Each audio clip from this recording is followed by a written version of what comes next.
Olá, Ágata e amigos do canal Uivos. Venho compartilhar um caos antigo, aqui do sertão de Pernambuco. Com certeza, muitos netos de pernambucanos, assim como eu, já ouviram esse caos da boca dos seus avós. Bom, João era um jovem órfão. Foi encontrado ainda muito pequeno, enrolado em pequenos pedaços de pano sujo, à beira de uma estrada velha, em brejo da Madre de Deus, ainda nos anos 50. Quem o encontrou foi seu Juvencio, empregado de confiança do Coronel Brito. Juvencio disse que logo pela manhã andava a cavalo por aquela estrada à procura de um bezerro que havia ido para aquelas bandas. Quando começou a ouvir um chorinho, igual ao miado de gato. De começo, não deu muita importância, pois achou que realmente se tratava apenas de um gato perdido. Mas segundo ele, quando passou por uma moita de mato alto, o choro aumentou. Na dúvida, ele decidiu verificar e ficou surpreso ao encontrar uma criança de poucos meses, abandonada no meio do nada. Juvencio levou a criança para a fazenda. Lá procurou a cozinheira, Dona Maria, a empregada mais velha do local. Quando Dona Maria viu a criança, seu instinto maternal aflorou, e ela passou a cuidar do pequeno João como se fosse seu filho. João cresceu acreditando fielmente que era filho de Dona Maria e seu Juvencio. Quando o menino completou 10 anos, o patrão, Coronel Brito, começou a lhe passar algumas tarefas, pois na fazenda dele só permanecia quem trabalhasse. Coronel Brito dizia um ditado: até os pássaros que não devem nada a ninguém, de manhã cedo já estão procurando o que fazer. Aqui na minha propriedade, quem não trabalha, não come. Pois bem, João ajudava os vaqueiros e nas horas vagas cuidava da pequena horta que sua mãe Maria cultivava para o uso na cozinha. Passado alguns anos, chegou ali na fazenda um homem procurando emprego. Dizia ser vaqueiro e domador de cavalo bravo. O patrão o contratou, pois tinha uns 2 cavalos bem ariscos. Aquele homem era misterioso desde o apelido, Bento Trincadentes. Não era de conversa e nem de amizades. O pouco que falava era diretamente com o patrão. A história começou bem aí, pois foi a partir da chegada desse vaqueiro que situações sem explicação começaram a acontecer na fazenda. Durante as madrugadas, alguém ou algo abria a porteira dos currais, soltando os animais. No dia seguinte era uma luta. Todos os empregados se juntavam e saíam atrás do gado. 1 ou 2 bezerros não voltavam, só achavam suas carcaças.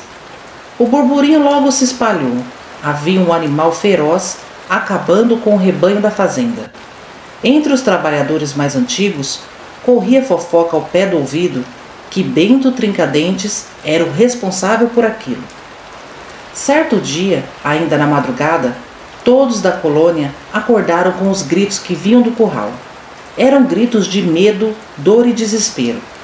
Alguns trabalhadores se armaram e foram correndo para lá. Ao chegar no local, avistaram o ordenhador caído no chão, sangrando. Seus olhos estavam petrificados. De sua boca saíam palavras cortadas. Bicho! Bicho! Mais que depressa socorreram o pobre homem, enquanto outros capangas montaram em cavalos e saíram à procura desse bicho. Mas nada encontraram. Logo, todos da região ficaram sabendo da notícia. Um lobisomem havia atacado um peão.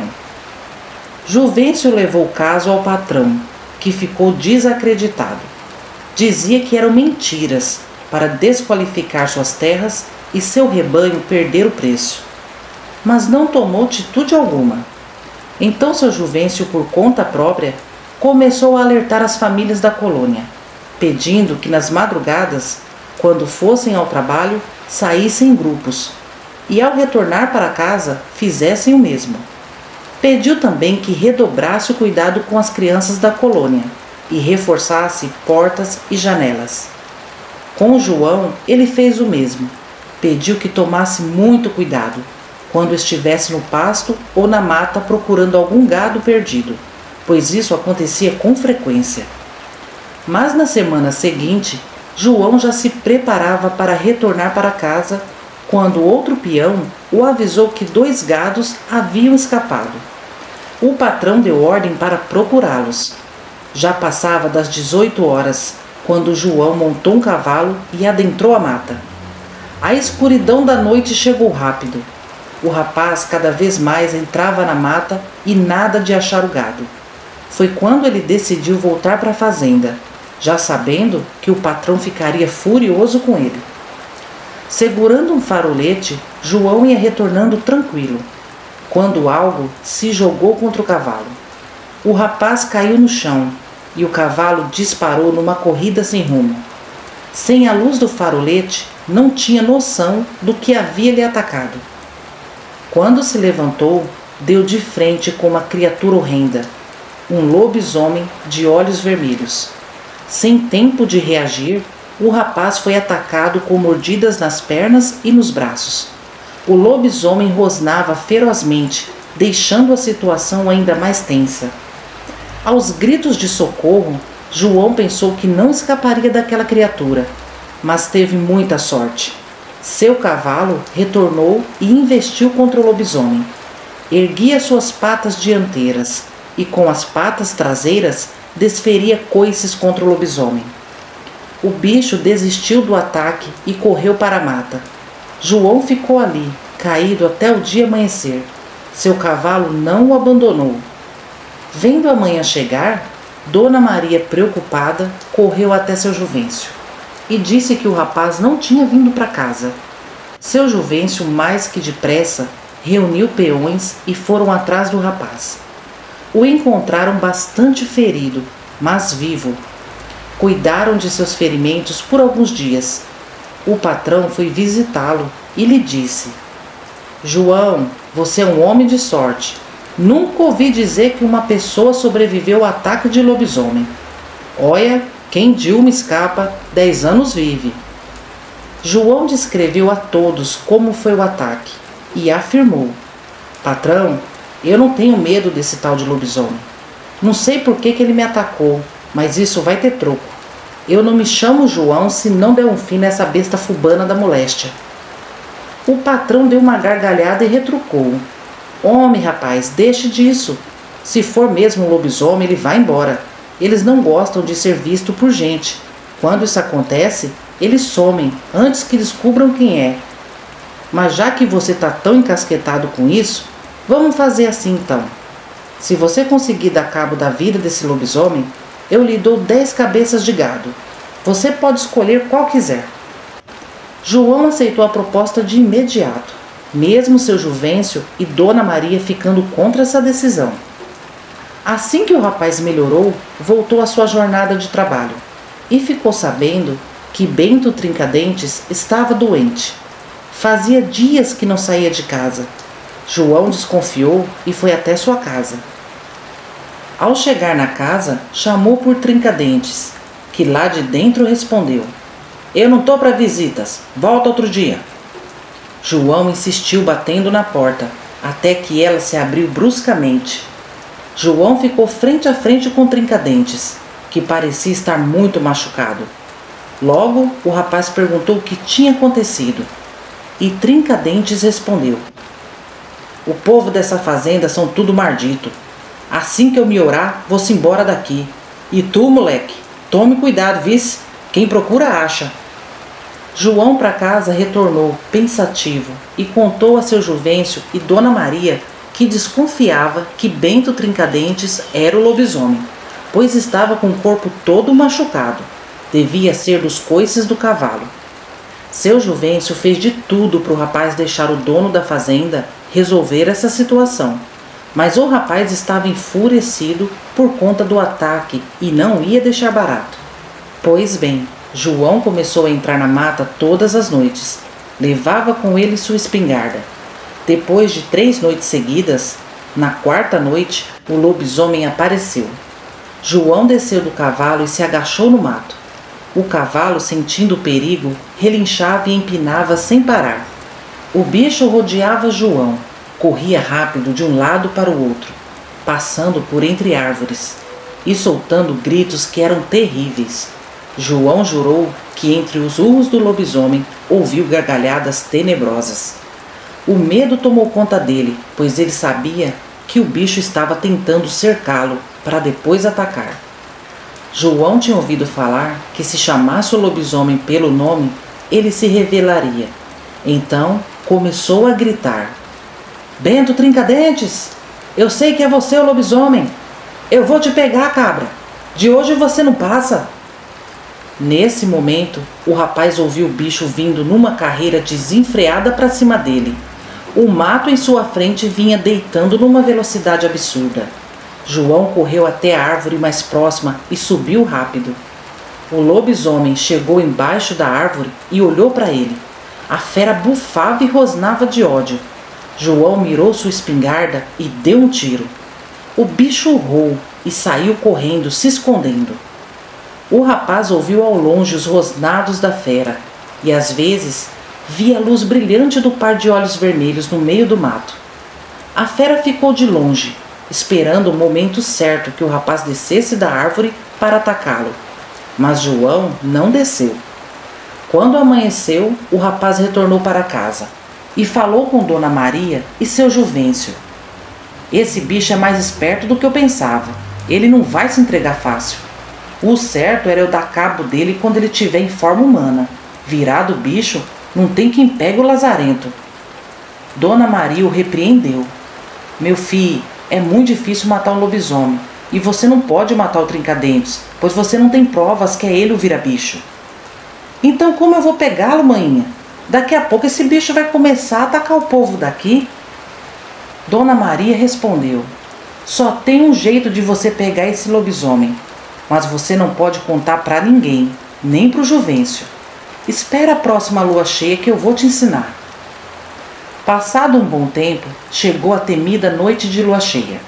Noite essa que o lobisomem ficava mais afoito e violento. Dona Maria chamou João em seu quarto e ficaram lá conversando por um bom tempo. Quando deu 23 horas, João pegou a espingarda e uma peixeira. Dona Maria o benzeu e ele se foi em seu cavalo. O rapaz procurou um lugar estratégico na mata, perto de árvores. Lá ficou, fingindo procurar gado perdido. Quando, de repente, começou a ouvir o mato se mexer e uma caatinga de carniça tomou conta do ar. Ele se arrepiou todinho. Seu cavalo também sentiu a presença do lobisomem e começou a relinchar. João viu um vulto alto e preto se esgueirando entre as árvores. Então gritou: Bento Trincadentes, eu sei que você está aqui. Venha me pegar, seu cabra. Nesse momento, o lobisomem soltou um grito assustador, de gelar a alma de qualquer pessoa, e começou a se movimentar no meio da vegetação. Quando João avistou o bicho, pegou em seu bolso um patuá, preparado por Dona Maria, e rezou baixinho por 3 vezes. O bicho disparou para cima do rapaz. Quando o lobisomem pulou em cima dele, deu de barrigada no chão. Sem entender, o bicho se levantou e virou sua enorme cabeça para todos os lados, tentando achar João. Foi pego novamente de surpresa, com uma facada no meio das costelas. O lobisomem urrava de dor e outra peixeirada levou na barriga. O bicho rodava feito doido, bufando, com seus braços esticados tentando achar de onde vinham os golpes, mas não achava nada. O lobisomem estava cada vez mais furioso, porque não via João, só levava os golpes. Depois de rodar feito doido e não achar nada, o lobisomem ia correr, mas um tiro certeiro o derrubou no chão. Ele ficou arfando, seus olhos vermelhos estavam fumegando de ódio. Então João se aproximou daquele bichão enorme e falou: Agora tu tá me vendo, seu filho da peste? Eu podia te matar, mas eu vou deixar você vivo e levar você pro patrão. Sua cabeça vai me valer 10 cabeças de gado. O lobisomem não tinha mais nem forças para se levantar. ficou ali, agonizando no chão. Alguns minutos depois, João se atentou a galopes de cavalos que vinham se aproximando. Era seu Juvencio e alguns peões, que ouviram o tiro da espingarda e vinham por rumo. Quando chegaram, viram um lobisomem todo se contorcendo no mato e arfando muito. Seu Juvencio tinha uma expressão de preocupação e logo perguntou: "Você deu cabo dele, João?" "Oxe, só lhe dei um corretivo. Vou entregar ele para o patrão. Se é como dizem que ele vai virar homem quando amanhecer, o patrão vai ter uma surpresa quando vê que eu tinha razão, que o maldito era o Bento Trincadentes." Quando João acabou de falar isso, o lobisomem deu uma risada macabra. E Bento Trincadentes desceu de um dos cavalos e tirou o chapéu. "Oxe, eu mesmo não. Tô vivinho da Silva. E quem te disse que eu viro lobisomem, rapaz?" João arregalou os olhos. Não podia acreditar no que estava vendo. Todos ficaram espantados, porque também acreditavam que era Bento Trincadentes o lobisomem. Seu Juvencio disse que o jeito era esperar a fera virar gente, para descobrir quem era o malfeitor. João começou a ficar preocupado, pois tinha medo de saber quem era. Quando os primeiros raios de sol começaram a aparecer, o bicho começou a gritar mais ainda, e se embolava no mato para lá e para cá. Aos poucos, os pelos foram sumindo, e quando olharam, viram Dona Maria, toda machucada. João e seu Juvencio entraram em desespero, pois não imaginavam que a doce Dona Maria era uma criatura das trevas. João se ajoelhou perto dela e perguntava por que ela era um bicho, e por que ela havia lhe atacado, e também por que ensinou ele a matá-la. Dona Maria não respondeu nada. Então a levaram para a fazenda e chamaram um médico, mas nada salvou a vida daquela mulher. O patrão, sabendo do ocorrido, foi até a casa de João e disse para ele que desde que Dona Maria havia chegado em sua fazenda há 20 anos atrás, desconfiava dela, mas nunca tomou uma atitude, pois desconfiava que ela era sua irmã, fruto de uma violência cometida por seu finado pai contra a mãe de Dona Maria. "Olha, João, até onde sei, quando a mãe de Dona Maria engravidou, meu pai tentou expulsá-la daqui, mas a minha mãe descobriu antes. Então ela esperou o bebê nascer, tomou da mulher e mandou os capangas dar um fim nela. A bebê eu não sei o que fizeram. Minha mãe morreu antes do meu pai, e depois de sua morte, foi meu pai que me contou essa história. Disse que a mãe de Dona Maria teve uma morte horrível, mas antes de morrer, ela disse aos capangas: 'Minha filha vai se chamar Maria, e vocês não têm ideia de quem ela é filha.' Aí, 20 anos depois, Dona Maria apareceu por aqui pedindo moradia e trabalho. Tentei de tudo para saber da vida dela, e ela só dizia: 'No tempo certo você saberá quem eu sou.' Então eu acredito que ela era filha de lobisomem, e voltou para cá porque foi aqui que tiraram a vida da mãe dela." João e seu Juvencio ficaram incrédulos com essa história. Depois de enterrarem Dona Maria numa cova bem funda, com pedras pesadas em cima do caixão, pegaram a recompensa de 10 cabeças de gados e se prepararam, arrumando seus pertences na sela dos cavalos. Foi quando Bento Trincadentes apareceu. "Tarde, povo, vocês vão partir?" E seu Juvencio respondeu: "Vamos sim, rapaz, não tem mais nada pra gente aqui em Brejo da Madre de Deus, não. Se vocês não se importar, eu gostaria de acompanhá-los nessa viagem." Seu Juvencio disse que tudo bem, só não sabiam para onde estavam indo. Os três partiram da fazenda sem rumo certo. Por todo o vilarejo que passavam, contavam esse caos nas bodegas. Foi assim que essa história chegou até os ouvidos do meu avô, e foi passando de geração em geração. Bom, tirem suas próprias conclusões. Quem era o verdadeiro bicho dessa história? O velho fazendeiro que causou o mal à mãe de Dona Maria? Ou Dona Maria que carregava essa maldição? Espero que gostem desse caos antigo. Boa noite a todos. Olá, canal Uivos. Me chamo Dr. Reinaldo Domingos. Sou advogado criminalista e escritor. O caos a seguir é baseado no que os velhinhos que jogam dominó nas praças da Vila Jaguar em São Paulo contam. Vamos lá. Você acredita em lobisomem? Não? Será que ele realmente existe?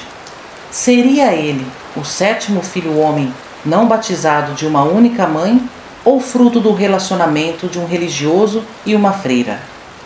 Bem, ocorre que a lenda do lobisomem conta com relatos em todos os cantos do nosso Brasil. E aqui na incrível Vila Jaguara não são poucos. Acompanhe agora o que pode acontecer com quem maltrata animais indefesos e conheça o lobisomem da Vila Jaguara. Era noite de lua cheia, uma sexta-feira do verão de 1975. Chovia torrencialmente e mesmo assim podia avistar-se um enorme cão preto, uivando em frente a uma casa muito antiga e simples, nas imediações do final da antiga rua Rio Turvo. Na época, a principal rua da Vila Jaguara, bem próximo à margem direita do rio Tietê. Naquela casa com aparência de abandonada, morava sozinho um tal de Senhor Prado, com cerca de 50 anos de idade, solteiro e caminhoneiro por profissão. Seu Prado era um sujeito de poucos amigos, não conversava com os vizinhos, sempre de semblante carrancudo e com hábitos que já haviam lhe ocasionado vários problemas e brigas com os moradores local. Ocorre que Prado odiava gatos e cães e, não raro, jogava pedras e pedaços de pau nos animais que se aproximavam de sua casa, para irritação geral dos vizinhos. Próximo à casa de seu Prado havia um local de descarte de entulho, e como na época o serviço de coleta de lixo era bastante irregular, não raro alguns moradores jogavam lixo doméstico ali, o que atraía, sobretudo, vários animais em busca de restos de comida. Mesmo viajando muito e ficando por longo período ausente, seu Prado não suportava a presença dos animais perto de sua casa. Isso quando não adentravam seu quintal e eventualmente eram surpreendidos por tiros para o alto, de um velho revólver calibre 22, de propriedade de seu Prado. Para o tormento dos moradores, que além de acharem aquilo um exagero, não concordavam de forma alguma com a agressividade de seu Prado para com aqueles inofensivos animais, muitos que eram de propriedade dos próprios vizinhos do quarteirão. Bom, pior do que isso era o fato de que muitos filhotes eram abandonados em caixas de papelão naquelas proximidades, muitas vezes no quintal de seu Prado, que simplesmente ficava furioso. Recolhia as caixas, atravessava a marginal e as depositava à margem do córrego Sintra, que passa próximo dali e deságua no rio Tietê.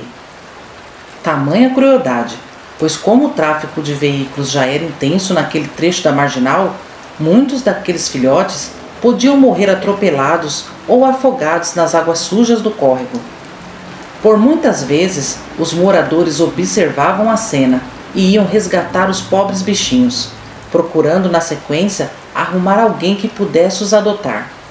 A despeito das várias brigas e inimizades que seu Prado arranjou com os moradores em razão da detestável prática, o homem não se regenerava e não tolerava hipótese alguma que aqueles animais rondassem sua casa. Certo dia, alguém deixou num terreno baldio, próximo à casa dele, uma caixa com um filhote de cachorrinho preto, que latia sem parar, pois devia ter menos de 2 meses. Seu Prado estava ficando louco com os latidinhos do filhote, e assim que localizou a caixa, não teve dúvida. Tratou de levá-la para as proximidades do córrego e dispensar o incômodo cachorrinho. Ninguém sabe qual o destino daquele filhote, mas na quarta-feira subsequente, um enorme cão preto passou a uivar longamente na noite que se seguia. Estava em frente à casa de seu Prado, que tão logo saiu para fora, mas ao chegar até o portão, o cão simplesmente sumiu, sem deixar rastro, como se lá nunca tivesse estado. Segundo o relato de alguns antigos moradores, aquele não era o uivado de um cão comum. Era alto demais e podia ser escutado por vários quarteirões. Segundo alguns moradores que fizeram contato visual à distância com aquele animal, ele se mantinha ereto em 2 patas quando uivava. Após o terceiro dia que o cão uivava naquele local, seu Prado resolveu deixar o portão de madeira aberto e ficou de campana na sala da casa, armado com seu revólver e à espera do barulhento cão preto. Naquela sexta-feira chovia muito forte e ele concluiu que dessa vez o cão não iria aparecer. Então se recolheu em seu quarto. Mas perto de pegar no sono, ele escutou novamente o estridente uivo de longo alcance e saiu em disparada para ver se dessa vez encontrava o animal debaixo de chuva. Quando seu Prado atingiu a altura do quintal, teve a impressão de que o enorme cão estava em pé e correu em direção à marginal, para o lado do córrego. Então seu Prado correu na mesma direção, com sua arma em punho, tentando acertar o animal. Todavia, com muita dificuldade, em razão da falta de iluminação e da forte chuva que caía. Nervoso e com a visão bastante prejudicada, seu Prado tentou atravessar a marginal. Pouco tempo depois, um caminhoneiro que dirigia uma carreta Scania passou devagar por aquele local e avistou um corpo caído no meio da marginal. Resolveu parar para prestar socorro. Aparentemente, o homem estava morto há pouco tempo, pois o seu corpo ainda estava quente. Estava todo ensanguentado e com a camisa toda rasgada, com marcas de garras profundas por todo o corpo. Apesar de morto, os olhos daquele homem permaneciam abertos e petrificados. O motorista, muito nervoso e assustado, foi para a margem da Marginal Expressa e acenou para uma viatura de polícia, que prontamente parou e tomou ciência da situação. Questionado pelas autoridades se tinha atropelado aquele homem, o motorista declarou que apenas observou aquele corpo caído e parou para prestar socorro. Não declarou se viu algum cão preto e não conseguiu ver se seu Prado estava com uma arma nas mãos, pois além da falta de iluminação pública no local, dirigia debaixo de forte chuva e não dava para ver quase nada a mais de 5 metros de distância. Perto do local onde o corpo de seu Prado foi localizado, alguém espetou uma cruz de madeira no solo, que logo foi arrancada, partida ao meio e lançada no meio da pista. Segundo o depoimento de um morador, vizinho do falecido, nos dias em que se seguiram foi avistado um enorme cão preto, conduzindo um filhote pela boca, em direção oposta à abandonada casa do Sr. Prado. Mas nunca mais ninguém viu o enorme cão uivando naquele local. Ainda segundo os moradores, seu Prado não tinha familiares em São Paulo e aquela casa foi invadida e demolida pouco tempo depois. Aqui na Vila Jaguara tem inúmeros relatos de avistamentos de lobisomem. Esse é só um dos relatos. Boa noite a todos. Família Uivos, chegamos ao fim de mais um vídeo. Eu espero que vocês gostem dos relatos de hoje. Não esqueçam de curtir, comentar, compartilhar e hypar para ajudar o nosso canal. Agora vai um salve todo especial para Zuleide Fonseca, Luciana Mendes, Fernando Henrique Fer, Ailton Marinho, Emerson Tadeu, Ana Paula Oliveira, @Tonemaí, @Imariu2012, Maria Alves Menezes, Thalita Silva, Júlio César Silva, Velda, Luciano Luiz Sena, Bruno Ribeiro de Lima, Aparecido Luciano Santana, @Igor Santos Oficial, @Lorine, @Debarco, Eliara Haas, Jamilson Rodrigues, Carlos Eduardo Leal, Alessandra Sena, Ana Paula Mendes, Fernando Rodrigues, @Aluape, Elka Santana, Joana Santos Saraiva, Renato Lima, o Mensageiro, Marcelo Benevides, Érico Bastos, Moisés Valente, @é de arrepiar, @NS Oculto e @Fabuloso e Mais Histórias. Família, obrigado pelo carinho, eu adorei saber de onde vocês estão me ouvindo. Eu desejo uma ótima noite a todos vocês, que o Papai do Céu abençoe a todos, um grande abraço da sua amiga Ágata e até sexta-feira.